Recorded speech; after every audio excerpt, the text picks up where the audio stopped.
कलयुग में भी भगवान के दर्शन होते हैं। आइए सुनते हैं एक पौराणिक कथा। कृष्णनगर के पास एक गांव में एक ब्राह्मण रहते थे।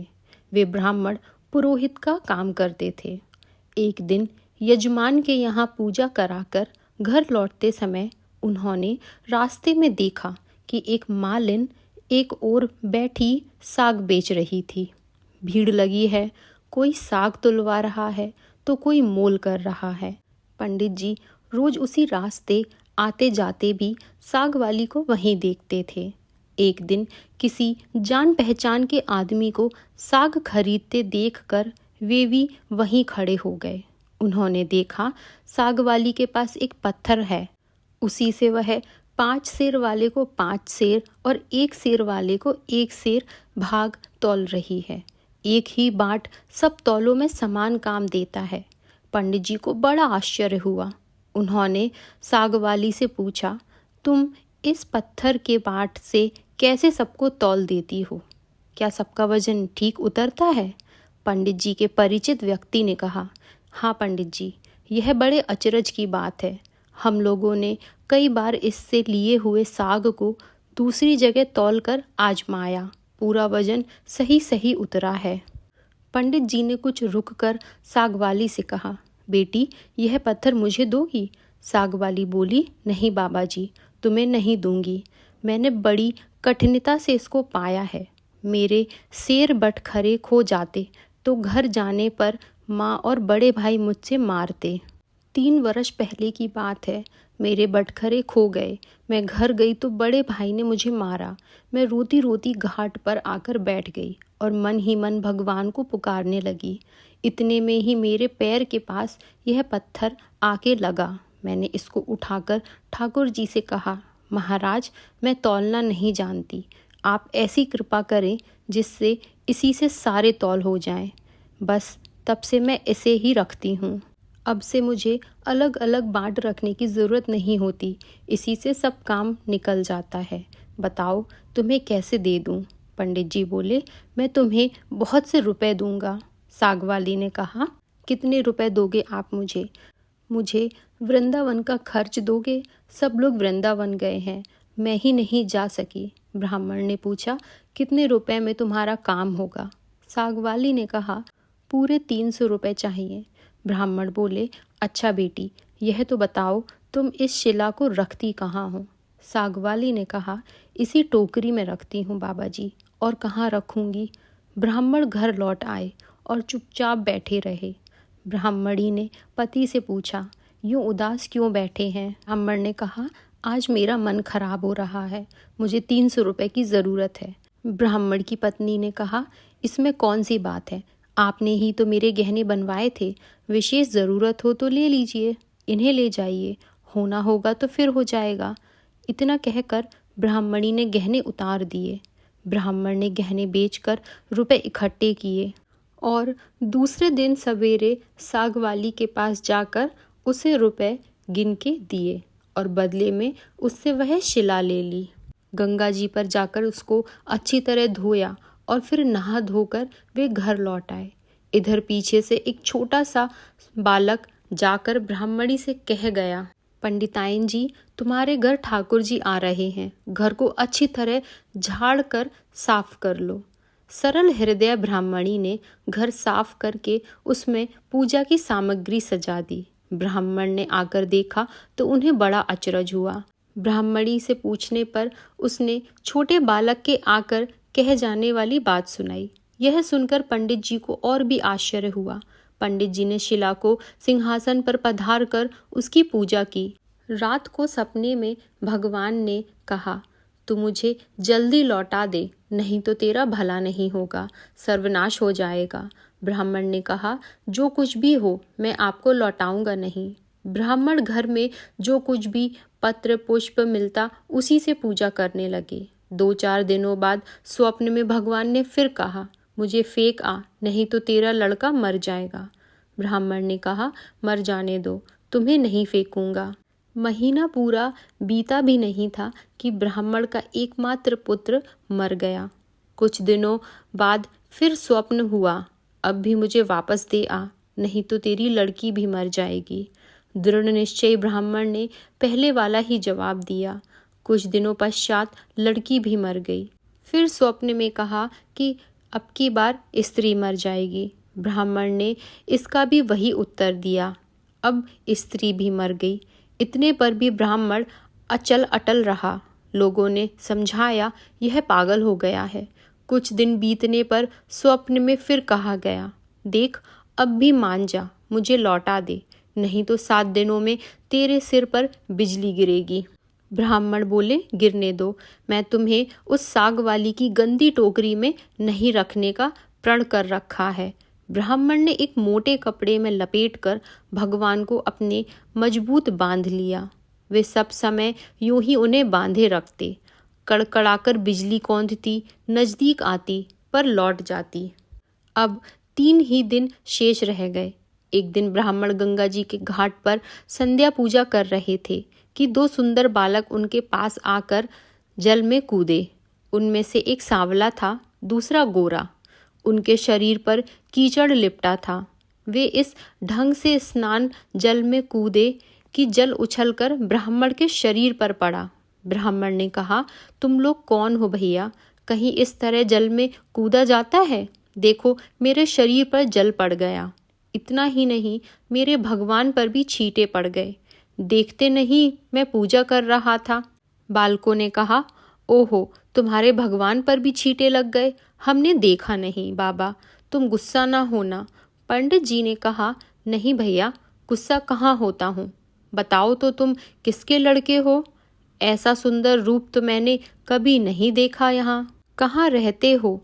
कैसी अमृत घोली मीठी बोली है। बालकों ने कहा, बाबा हम तो यहीं रहते हैं। पंडित जी बोले, भैया क्या फिर भी कभी मैं तुम लोगों को देख सकूंगा? बच्चों ने कहा, क्यों नहीं, पुकारते ही हम आ जाएंगे। पंडित जी के नाम पूछने पर वह बोले कि हमारा कोई एक नाम नहीं है, जिसका जो मन होता है उसी नाम से वह हमें पुकार लेता है। सांवला लड़का इतना कहकर चला, ये लो मुरली, जरूरत हो तो इसे बजाना, बचाते ही हम लोग आ जाएंगे। तब दूसरे गोरे लड़के ने एक फूल देकर पंडित जी से कहा, बाबा इस फूल को अपने पास रखना, तुम्हारा सदा मंगल होगा। वे जब तक वहां से चले नहीं गए, ब्राह्मण उन्हें एकटक देखता रहा। ब्राह्मण मन ही मन सोचने लगे, कितने सुंदर हैं दोनों, कभी फिर इनके दर्शन होंगे। ब्राह्मण ने फूल देखकर सोचा, फूल तो बहुत अच्छा है, कैसी मनोहर सुगंध आ रही है इसमें से, पर मैं इसका क्या करूँगा और इसे कहाँ रखूँगा? इससे अच्छा है राजा को ही दे आऊं। पंडित जी ने जाकर फूल राजा को दिया। राजा बहुत प्रसन्न हुए। उन्होंने उसे महल में ले जाकर बड़ी रानी को दिया। इतने में ही छोटी रानी ने जाकर कहा, मुझे भी एक ऐसा ही फूल मंगवा दो, नहीं तो मैं डूब मरूंगी। राजा दरबार में आए और सिपाहियों को उसी समय पंडित जी को खोजने भेजा। सिपाहियों ने ढूंढते ढूंढते जाकर देखा, ब्राह्मण देवता सिर पर सिला बांधे पेड़ की छाया में बैठे गुनगुना रहे हैं। वे उनको राजा के पास ले गए। राजा ने कहा, महाराज वैसा ही एक फूल और चाहिए। पंडित जी बोले, राजन मेरे पास तो वह एक ही फूल था, पर देखिए चेष्टा करता हूँ। ब्राह्मण उन लड़कों की खोज में निकल पड़े। अकस्मात उन्हें मुरली वाली बात याद आ गई। उन्होंने मुरली बजाई। उसी क्षण गौर श्याम जोड़ी प्रकट हो गई। ब्राह्मण रूप माधुरी के पान में मतवाले हो गए। कुछ देर बाद उन्होंने कहा, वैसा एक फूल और चाहिए। मैंने तुम्हारा दिया हुआ फूल राजा को दिया था, राजा ने वैसा ही एक फूल और मांगा है।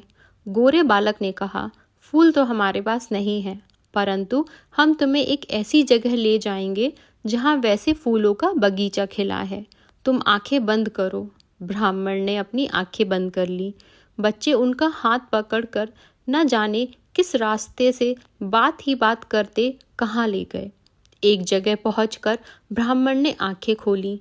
देखकर मुग्ध हो गए। बड़ा सुंदर स्थान है और चारों ओर सुंदर सुंदर वृक्ष लता आदि पुष्पों की मधुर सुगंध से सुशोभित है। बगीचे के बीच में एक बड़ा मनोहर महल है। ब्राह्मण ने देखा तो वे बालक गायब थे। वे साहस करके आगे बढ़े। महल के अंदर जाकर देखते हैं सब ओर से सुसज्जित बड़ा सुरम्य स्थान है। महल में एक दिव्य रत्नों का सिंहासन है। सिंहासन खाली है। पंडित जी ने उस स्थान को मंदिर समझकर प्रणाम किया। उनके माथे पर बंधी हुई ठाकुर जी की शिला खुलकर नीचे गिर गई। ज्यों ही पंडित जी ने उसे उठाने को हाथ बढ़ाया कि शिला फटी और उसमें से भगवान लक्ष्मी नारायण प्रकट होकर शून्य सिंहासन पर विराजमान हो गए। भगवान नारायण ने मुस्कुराते हुए ब्राह्मण से कहा, हमने तुमको कितने दुख दिए, परंतु तुम अटल रहे। दुख पाने पर भी तुमने हमें छोड़ा नहीं, पकड़े ही रहे। इसी से तुम्हें इस सशरीर यहाँ ले आए हैं। यहाँ जो भक्त स्त्री पुत्र घर गुरुजन प्राण धन इहलोक और परलोक छोड़कर हमारी शरण में आ गए हैं, भला उन्हें हम कैसे छोड़ सकते हैं। इधर देखो, यह कड़ी है, तुम्हारी सहधर्मिणी, तुम्हारी कन्या और तुम्हारा पुत्र, यह भी मुझे प्रणाम कर रहे हैं। तुम सबको मेरी प्राप्ति हो गई। तुम्हारी एक ही दृढ़ता से सारा परिवार मुक्त हो गया। हर सुबह वृंदावन का नज़ारा, चिड़ियों का चहकना, मंदिरों की घंटी की आवाज़, सत्पुरुषों का सत्संग, जैसे भक्ति रस घुल रहा हो, हर आत्मा उसमें मगन हो। यह है खूबसूरती वृंदावन धाम की, जहाँ हर बच्चा राधा कृष्ण जी का स्वरूप है, जहाँ पढ़ाई का पहला अक्षर भगवान श्री हरि जी के नाम से है। यमुना जी का कल कल करता पानी, फल से लदे वृक्ष, फूलों के झुंड, भंवरों की गुंजन, हरि नाम की रास लीलाओं के गान हर आत्मा को श्री राधा कृष्ण जी से जोड़ देता है। कोई गिरिराज जी की परिक्रमा कर रहा है तो कोई वृंदावन की ओर जा रहा है। निधिवन तो कोई वंशीकट, कोई मदन तीर तो कोई मानसरोवर, कोई भागवत बाज रहा है तो कोई गीता, कोई भक्तों को कथा सुना रहा है तो कोई भगवान के मीठे भजन गा रहा है। ऐसा लगता है कि सब तन मन धन से भगवान के श्री चरणों में अर्पित हो गए हैं। ऐसा नज़ारा है हमारे वृंदावन धाम का। कोई सुबह सुबह मंदिर की सीढ़ियाँ धो रहा है तो कोई प्रसाद बांट रहा है, कोई कीर्तन कर रहा है तो कोई दर्शन खुलने का इंतज़ार कर रहा है, कोई दर्शन करके उसमें मगन हो रहा है तो कोई पदवाली लिखने में व्यस्त हो रहा है। कहीं मंदिर में फूल श्रृंगार बन रहा है तो कहीं भोग बन रहा है। ऐसे लगता है जैसे आठों पहर भगवान शुरू होकर भगवान पर ही खत्म हो जाते हैं। वक्त कब खत्म हो जाता है ये किसी को पता ही नहीं चलता है। ना किसी को अपनी अवस्था का ध्यान है, ना ही किसी को अहंकार है, ना ही झगड़ा लड़ाई है। सब मिलजुल कर निस्वार्थ प्रेम जगा रहे हैं। अपने और दूसरों के दिल में समय का यह सुंदर नज़ारा इस वृंदावन धाम का, जहाँ किस रूप में भगवान मिल जाए कुछ पता नहीं। ऐसी अद्भुत धरती को हम शत शत नमन करते हैं। श्री राधा कृष्ण के घुंघराले केश, कमल नयन, श्याम वरण, मोहिनी चितवन, मीठी मुस्कान, गले में वैजंती, शीश में विराजे मोर मुकुट, तन लहराए पीत पीतांबर, चरणों में नुपुर, हाथों में बांसुरी, लिए यह नटखट गोपाल, जिसे हर गोप गोपी प्रेम से कान्हा बुलाएं, वह सबका चित्त चुरा लेते हैं। भूली भाली चंद्र वदन, चंचल नयन, सुंदर मोहिनी स्वरूप, गौर वरण मधुर मुस्कान, मनमोहिनी रसिक वंदिनी, शीश चंद्रिका धरणी, कनक समान शोभिमान, भूषण बिना विभूषण वृंदावन धाम की अधिष्ठात्री देवी हमारी श्री राधा रानी। जय श्री कृष्ण।